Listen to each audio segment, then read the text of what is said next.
김태룡의 집중분석. 오늘 시간에는 지난 K리그 클래식 35라운드 성남과 경남 간의 경기입니다.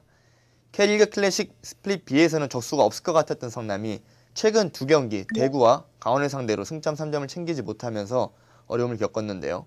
이런 절박한 팀들과의 경기에서 승리를 챙기지 못한 성남이었습니다. 어쨌든 스플릿 B에서 제주와 선두권 경쟁을 하고 있는 성남에게는 더 이상 이번 경기에서조차 승점을 챙기지 못한다면 어려운 상황이었는데 변수가 좀 있었죠. 지난 경기 퇴장으로 인해서 김철우 선수와 안익수 감독이 이날 결장했습니다. 결국 미드필드에서 변화를 줄 수밖에 없었던 성남인데 성남은 이날 이승열과 김인성을 측면 미드필드로 선발 기용하면서 새로운 진영을 맞섰습니다. 강등권 싸움에서 조금의 여유가 있던 경남인데 이제는 여유를 수가 없습니다. 이제 강원이 무섭게 치고 올라오고 있는데요. 다행히 경남은 지난 라운드 이제 전남을 맞이해서 4대2 대승을 거뒀습니다. 최근에 좋은 활약을 보이고 있는 강승조, 그리고 지난 경기 전남전에서는 김영범마저 해트트릭을 기록하면서 공격력이 다시 살아나기 시작했는데 이날 경기에서 이런 부분, 또 두 선수가 만드는 시너지 효과가 굉장히 기대됐던 매치였습니다. 이런 종합적인 부분을 오늘 집중 분석에서 함께 풀어보겠습니다. 이날 경기 58초 만에 터진 성남의 첫 번째 득점 장면입니다. 수비 진영이 채 갖춰지지 않은 상황에서 김인성 선수의 폭발력이 다시 한번 빛을 발하는 순간인데요. 여기서 정리되지 않은 순간 쪽에서 일단 본인이 직접 볼을 치고 들어갔고 페널티 에리어 직전까지 갔을 때 여기서 굴절이 되면서 볼이 솟아올랐는데 다시 한번 집중력을 발휘하죠. 이 이후에는 좋은 위치에 있던 이승열이 훌륭한 첫 타치와 훌륭한 마무리로 첫 번째 득점을 만들어냈습니다. 김인성 선수가 사실 볼이 공중에 떴을 때 상대 수비와의 충돌을 좀 걱정하면서 몸을 뒤로 뺄 수도 있었는데 부상을 걱정하지 않는 굉장히 과감한 플레이로 한 골을 만들어냈습니다. 이날 경기 성남의 초반 러시는 계속됐습니다. 5분도 채 지나지 않아 다시 한번 두 번째 득점을 성공시키는 성남인데요.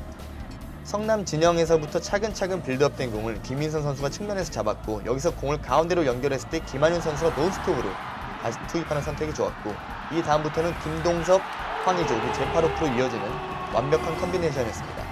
사실 황의조 선수가 여기서 마지막 크로스를 할 때 대부분 경남 선수들은 컵백 위치나 뒤쪽에 제파로프의 공중볼을 생각하고 있었을 텐데 골키퍼 쪽으로 아주 허를 찌르는 짧은 크로스를 시도했고요. 이것이 제파로프 선수가 놓치지 않고 득점을 했습니다. 경남 입장에서는 이렇게 이른 시간에 두 차례 실점을 했다는 것은 사실 워밍업 단계에서부터 약간의 문제점이 있을 가능성이 있습니다. 전체적으로 선수들의 정신적인 부분, 또 신체적인 부분에서도 워밍업 부분에서 문제점이 있었기 때문에 경기 초반에 집중력이 떨어질 수 있다는 겁니다. 경남의 추격골 장면입니다. 구발로가 잠시 넘어져 있는 틈을 타서 성남의 수비라인이 잠시 집중력을 잃었고 그 틈을 타서 경남이 중앙적 쪽에서 침투 패스를 시도했습니다. 이날 수비수로 출전했던 이한샘이 결국 경기 중반에는 공격적으로 올라갔는데 지금 이제 볼을 컨트롤하는 과정에서 페널티킥이 선언됐습니다.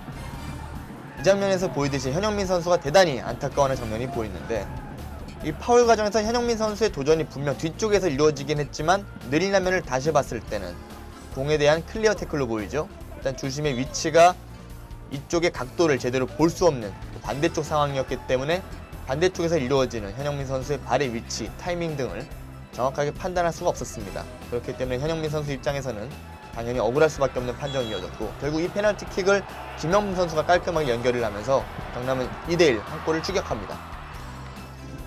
성남은 이날 분명 미드필더에 많은 변화를 줬고 이 부분이 사실 부담이 될 수도 있었을 겁니다. 하지만 선발 투입됐던 이승열이나 김희성, 또 중앙에 황의조가 중앙 미드필더로 투입이 됐는데 이 세 명이 기존의 제파로프와 조합을 이루면서 이 경기를 완벽하게 이끌어 나갔습니다. 황의조는 최전방뿐만 아니라 중앙 미드필드에서도 훌륭한 가능성을 보여줬고 측면 쪽에 이승열, 그리고 김인성은 이날 최고의 MVP였습니다. 이날 경기 승리로 성남은 다시 한번 스플릿 B 선두 자리에 복귀했습니다. 미드필드 자리에 사실 좀 고민이 많았던 성남인데 이날 선발 투입된 이승열과 그리고 김인성이 폭발적인 활약을 해줬고요. 그리고 이것이 주요했습니다. 두 선수가 측면을 장악하다 보니까 성남이 강점을 갖고 있는 측면 공격이 굉장히 활발하게 이어졌고 결국 이것이 이날 승부의 분수령이 됐습니다. 반면 경남 입장에서는 성남이 이전 상대였던 강원이 어떻게 성남을 준비했는지, 성남의 강한 측면을 어떻게 막았었는지 다시 한번 생각할 필요성이 있었는데 이 부분이 좀 준비가 좀 부족하지 않았나라는 생각이 듭니다. 특히 최근에도 이어지고 있는 이 무딩 창끝은 이날 경기에서도 문제점을 나타냈습니다. 경남 입장에서는 이제 강등권 싸움이 계속해서 진행되는 싸움에서 이 공격력의 부재, 물론 전남전에선 터졌지만 이날 경기에서 부족했던 공격 루트들, 이 부분을 어떻게 앞으로 발전시켜 나가야 될지 다시 한번 지켜볼 상황이 필요합니다.